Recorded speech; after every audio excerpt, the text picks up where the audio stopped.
everyone, Edna Kimball, Edna Sells, and welcome to today's episode where we have Paige Roberts with us. Paige is an occupational therapist, I got that right, yes, at Onward and Upward. And I'm sure that most of you have no clue what that is. So we've brought Paige out today to tell us. First off, Paige, thank you for joining us. Thank you for having me. I'm so excited. Yes. Now, before we kind of get into the meat of it, you and I have never met. So No, are you from Tahlequah? I'm from Westville, so it's not too far. So Westville, Oklahoma, it's about 30 minutes east. There we go. I used to spend all my summers there. My grandfather lived in Westville. Oh, So You yeah. probably know people who know other. I bet so, for sure, for sure. Okay, and so how did you end up here in Tahlequah? I came for my undergrad at NSU, and then I got married, and so my husband lived here. So this is where we live now and have 2 babies, and Oh, so that's where we're at. amazing. Awesome. Okay, so you came here for school, got your license. I guess it's like yeah, a- so I did okay. my 4-year degree at NSU, and then I also got into OT school at NSU. And so I did 4 years and then 2 more at NSU in Muskogee. And then I got licensed, and I went right to work for Patty at Onward and Upward. Okay, and for those who don't know what Onward and Upward is, give us that layout. Okay, so we're Onward and Upward Pediatrics, so we provide physical therapy, occupational therapy, and speech therapy to the pediatric population. So that is everything from meeting those OT, speech, PT milestones as walking, crawling, saying certain sounds at certain ages, or sensory and visual motor milestones on the OT side. Okay, that was a lot. Sorry. Okay, no, that's awesome. That's awesome. It's kind of like in real estate when I just go, la, la, la, la. It makes sense to me, but I'm going to have you break that down got you. for those of us who are not as familiar. Now, obviously, I've been there, so the location is on Grand. Yes, so our location, everybody's a little shocked. We don't have great signage yet. So we are right behind Hart's Funeral Home on Grand. So it looks like this big blue building in the back. That's storage, but that is us. Okay. Once you go inside, you'll see all sorts of fun equipment. We have 5 or 6 different types of swings, a giant 40-foot tumble track trampoline, a ball pit. It's like a kids and an adults like playground. Like It go to looks work and play. It's fun. amazing. It looks amazing. And so basically the breakdown is that if a child is having some developmental issues, they could come to you. Yeah. And you will help them through those, whether it's motor skills, speech, and it's kind of through play. Yeah, everything we do is pretty much through play because a kid's number 1 job is to play. And so we base everything through play, whether it is working on sensory regulation by sitting on a swing and swinging to side to get that calming input, or doing an obstacle course to work on their motor planning and gross motor skills. Okay, fantastic. So how did you get into this industry? My mom has a form, it's like a peripheral nerve disease, there we go, called CMT, Charcot-Marie Tooth, and I got started volunteering with the MDA camp through her. And so I volunteered for like 9 years, and I thought, I want to do something to help this population. And all of the people at that camp were kids. And so several of them had OT or PT, and I was like, OT seems a little bit more fun. I'm going to go that route. And so I set my sights on it when I was about 16 and never changed off that course. Oh my goodness. Okay, so let's back up. So mom has what now? It's called Charcot-Marie Tooth. It's a peripheral nerve disease. Okay. So it causes some degeneration and muscle wasting in your limbs. So around the ankles and wrists and forearms and calves are just really small. You start to lose some muscle mass and Okay. have some difficulties walking. It falls under one of the conditions that the Muscular Dystrophy Association covers in their camp. So if you've heard of conditions such as SMA or Duchenne's muscular dystrophy, those are kind of the main ones that the kids go to the camp for.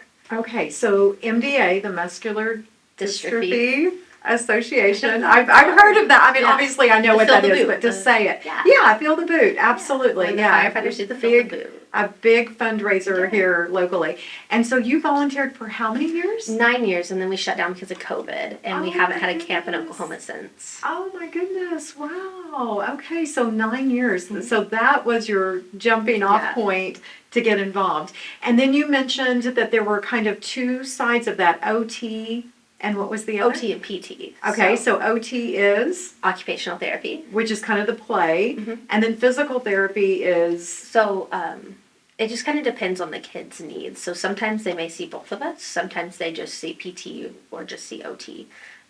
PT does a lot through play too because we still have the pediatric populations and everybody likes to play. So. Okay, perfect. Oh my gosh, so basically you get to play with children for a living. I do. I'll go home some nights and I'm like, oh, I'm so tired. I jumped on the trampoline for like 2 hours today. And my husband thinks I'm crazy for complaining about that. Tough gig you've got there. But I bet it's also very, very inspirational and gratifying to be able to help them through each step. It is. It's very bittersweet when I get a kid and we work through everything and they're ready to discharge. Like, it almost hurts my heart to let them go, but at the same time, I know I've worked with them and I've worked with their parents, and the parents play a huge role. And so that carryover at home too. And I know they're ready, but it makes my heart sad that I don't get to hardly see them anymore. So. Oh, I love that. And can you give us a kind of a more specific example without giving away anybody's, personal information, just like what that looks like when they come in, how long that program is, and then what kind of the outcome or what you're going for? Absolutely. So what happens is we get a referral from their physician, and it usually tells us just a little bit about the kid, the age, what's happening, whether it's the school's noticing something or mom and dad's noticing something. So let's say it is a 3-year-old who mom and dad both are noticing some hyper traits, and dad has ADHD. So they want to go ahead and just kind of get the kid evaluated to see, are we showing some of those traits? How can we help him gain better attention because he's starting school this year? He's getting ready to turn 4 and go to school, and they're worried that maybe he's not going to be able to participate and pay attention like the other kids. So we bring him in, I talk to mom and dad, we give some standardized assessments to kind of see where he's ranking with his peers. Usually we look at something called the sensory profile, so that tells us how their sensory systems are working. We get a lot of kids that are sensory seekers, which means they are seeking out that input. They look like they are bouncing off the walls, but they just need more input to feel. That makes sense. We walk by a wall, we're like, oh, that's a nice wall. Other kids have to touch it, kind of have to bounce off it. Yeah, that's a nice wall. They just need a little bit more input, and it's not a bad thing. It's just we need to work on strategies so we can get that input without being more disruptive. That makes sense. So we use a couple different assessments to kind of get a well-rounded picture of the kid from both the parents and the kid's perspective. And so I work with the parents, find out what their main goals are, write those goals down, and then figure out how we can address those things. And it depends on the kid for how long we may have them. Sometimes it's 6 months, sometimes it's 3 months, sometimes it's a year. It just depends on that child. It's so individualized. Wow, but I love that. So it's not, here, give them some medication. Yeah. It's let's work with them and help them work through this and prepare them. I love that. I didn't even know that. That's amazing. In OT, we address so many things. So the attention is just one of them. The sensory regulation is another. But we also help kids gain the skills to perform their ADLs, which is the activities of daily living. And the IADLs, instrumental activities of daily living. So maybe they're having trouble sequencing how to put their clothes on. Maybe we're putting our pants on and then our underwear. So working on situations like that, or maybe we're really sensitive to brushing our teeth. How can we develop strategies to make that easier on the child and the parents?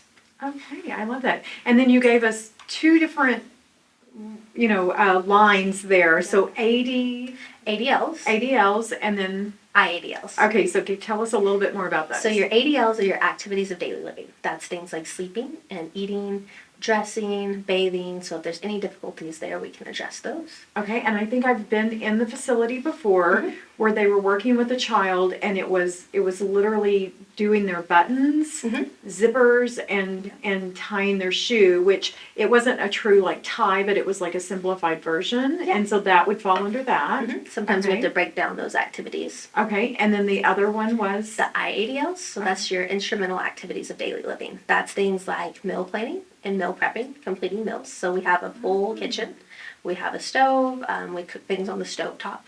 A lot of times that's with our older kids. Maybe we're working on some transitional skills. 12, 13, we want to be able to help contribute it within the family. Oh, that's amazing. So They like the cooking. It's the doing the dishes. All of a sudden.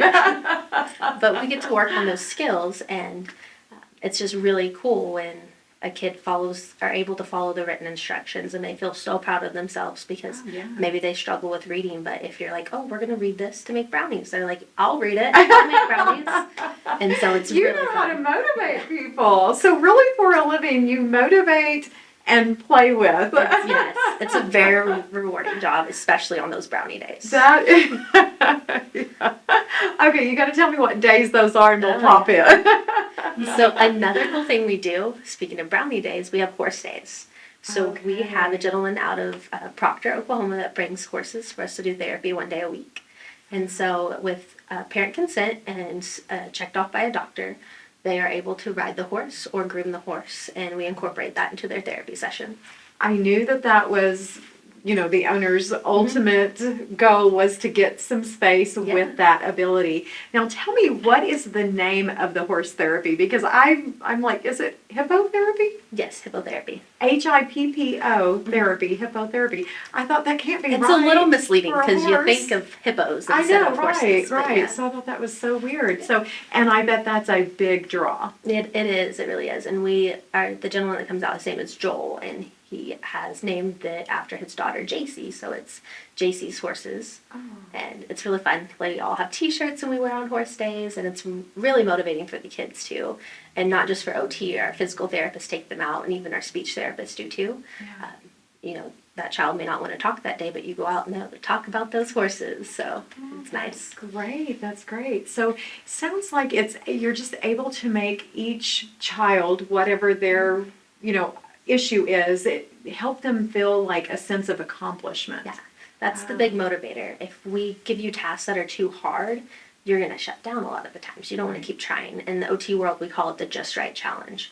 We want to find the challenge that's just right, where we're challenging you. It's not too easy, you're not getting bored, but it's not too hard where it's going to frustrate you to the point of wanting to stop. Right. Okay. And so how long has the hippotherapy or horse therapy been in play? I believe 2018, 2019. I'm not sure on the times. I didn't come aboard until 2021, but I know they were doing it before COVID. Okay. And they stopped a little when COVID hit, and then they brought it back about the fall of 2021 when I started. So. Okay. And what happened during COVID? Did you guys just have to shut down? They went to tele for most of the part, which has its own challenges. Sure.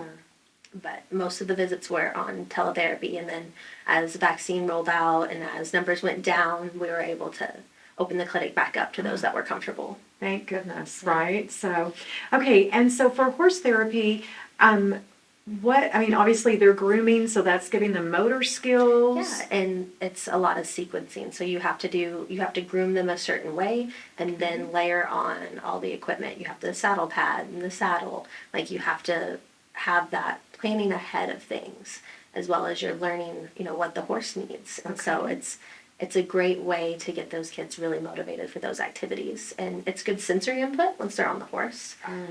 We can jump on the trampoline, we can roll on a ball, but as you're moving back and forth on that horse, you're going to get way more repetitions.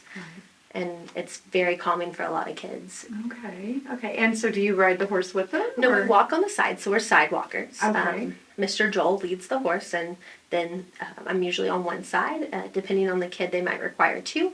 Okay. So one person on each side, and sometimes mom or dad will come out and walk with us or stand on the platform and take pictures. And oh gosh, I can just imagine the grin on that child's face. So we have some that are pretty excited, and they love horse days. So. Oh yeah, that is amazing. And so you had mentioned you're teaching them skills, motor skills throughout the day. But the play part of it, so you've mentioned a trampoline. What else do you got going there? Well, we have a trampoline that's connected to a ball pit, so we get a lot of good hard pressure, deep pressure sensory input from jumping off that trampoline into that ball pit. The kids love it. We have lots of swings that we get a variety of input on. So I talked earlier about the swinging side to side or back and forth. That's in a linear pattern. That's very calming. And these are not like what we Yeah, think these of. aren't the This is simple- not like at the yeah. playground set. This is like a really cool. I mean, Yeah. I always want to get on the They're swings so when fun. I go there. I have so. parents that ask, and I'm like, go for it. You need to know what your kid's doing. So we have a platform swing, so it's like basically a flat square that's carpeted that we do a lot on. And then we have what we call a moon swing. So picture a wrecking ball that you sit on, and the kids love to sing that song as they're swinging. Gosh, yeah. That one's really good for some core strength and then activating all the muscles in the body because they're hanging on for dear life for a minute or two. Yeah.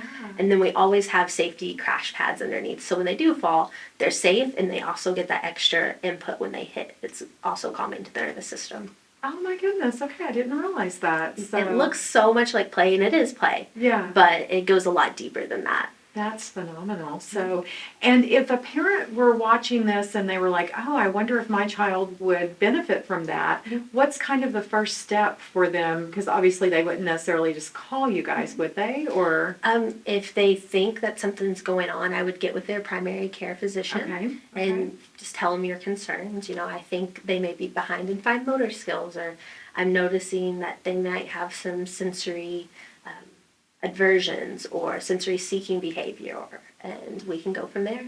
The doctor will give us a referral. Okay. And so would autism fall under your area? I have a large number of my caseload is diagnosed with autism, Okay. but I have some kids with no diagnosis whatsoever. We are unable to diagnose as occupational therapists, but we can treat any of the symptoms, diagnosis or not.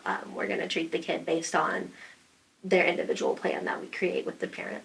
Okay, that is so cool. Yeah. And I really, every time I go, I feel like it's just such great energy in the Yeah. building. And, you know, the kids, like, I pulled up one day and I was getting some paperwork together, and the child was just like scrambling to get in the building. Yeah. Like they were just so excited. And mom was like, wait a minute, because she had another little one and she was trying to control, you know, and get everything done. But just such great energy. It's very Yeah. exciting. The kids love it, and we love it. It's just a really fun place to work, really fun job to have. Yeah, that's amazing. So kind of what hours do you work? Are you available for students, I guess, or children? Yeah, our clinic is open 8:30 to 6, Monday through Friday. Okay. We also have a location in Muskogee that's open on Mondays. So I'm there on Monday, and I go to the clinic on Tuesday, and I bounce around a little bit on Wednesday. I'm actually at a school. We provide school services to some of the local schools that we're contracted with. Oh. So I split my day between a school and the clinic today, and then Thursday and Friday I'm at the clinic. Oh my gosh, I didn't realize there was a Muskogee. Yeah, Okay, fantastic. it's a lot Okay. smaller.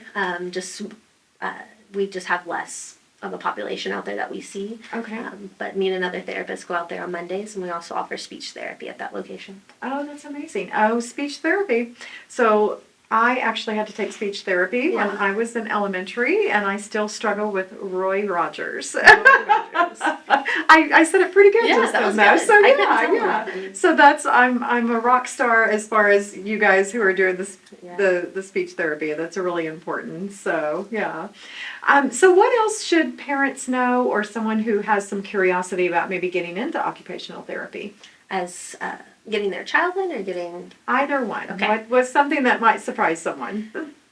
let's see, it might surprise someone that we're not just in pediatrics. I feel like Okay. they see us in the peds world, and while our clinic is just peds, OTs are in a variety of settings. They work in skilled nursing facilities and hospitals, long-term care units, as well as with Sooner Start going into the homes early. We're also in several schools, just providing different services there. Okay, so it's not just for children. Not If you just were for thinking kids, about yeah. getting into occupational therapy, I actually had a friend whose granddaughter got into occupational therapy to work with children, but she was required as a rotation to go through nursing homes, Yeah. and she actually fell in love with that age group and didn't go back to the pediatrics. She Yeah. stayed, with geriatric and just loves it. I So think that happens a lot. That's something they told us in school is where you think you're going to go, you're probably not. right. I think I was one that, knew where I was going, and that's where I ended up at. Yeah. I've always had the heart for the kids, and I think it's keeping me young, even though I'm not getting that old yet. I feel,